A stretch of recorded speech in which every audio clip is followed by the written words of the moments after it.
আসসালামু আলাইকুম রহমতুল্লাহ। সবাই কেমন আছেন? আশা করি আল্লাহর রহমত সবাই ভালো আছেন। তো মির্জা ফখরুল ইসলাম আলমগীর সাহেব কি বলে কথাগুলো একটু শুনে যাবেন। জামায়াত ইসলাম নাকি বাংলাদেশটারে আফগানিস্তান বানাইতে চায়। তো আমি একটা কথাই বলতে চাই মির্জা ফখরুল ইসলাম আলমগীর সাহেবের উদ্দেশ্যে, যে আফগানিস্তান এমন একটা দেশ, আমাদের বাংলাদেশের একজন ব্লগার, একজন ইউটিউবার ভাই ওই দেশে যাওয়ার পরে যে একটা রিভিউ দিছে, এই রিভিউটা আপনারা ধৈর্য সহকারে শুনবেন এবং কথাগুলো শুনে যাবেন দয়া করে কি বলে। ঠিক আছে? জামাতে ইসলাম এই দেশটাকে আফগানিস্তানে পরিণত করতে চায়। তো আসলে আফগানিস্তান অনেক মানুষের কাছে খারাপ একটা দেশ, কারণ এই দেশে অর্ধ অলঙ্গভাবে ঘুরতে পারবেন না।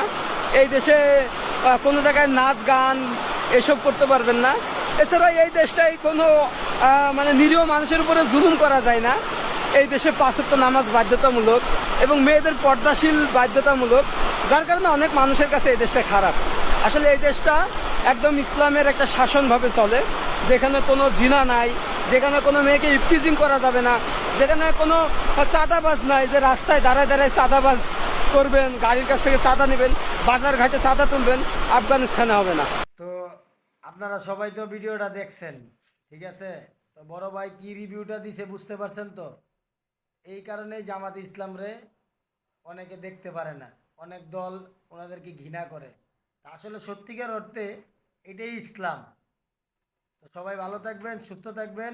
যদি ভিডিওটা ভালো লাগে তাহলে অবশ্যই শেয়ার করবেন, লাইক করবেন, কমেন্ট করবেন।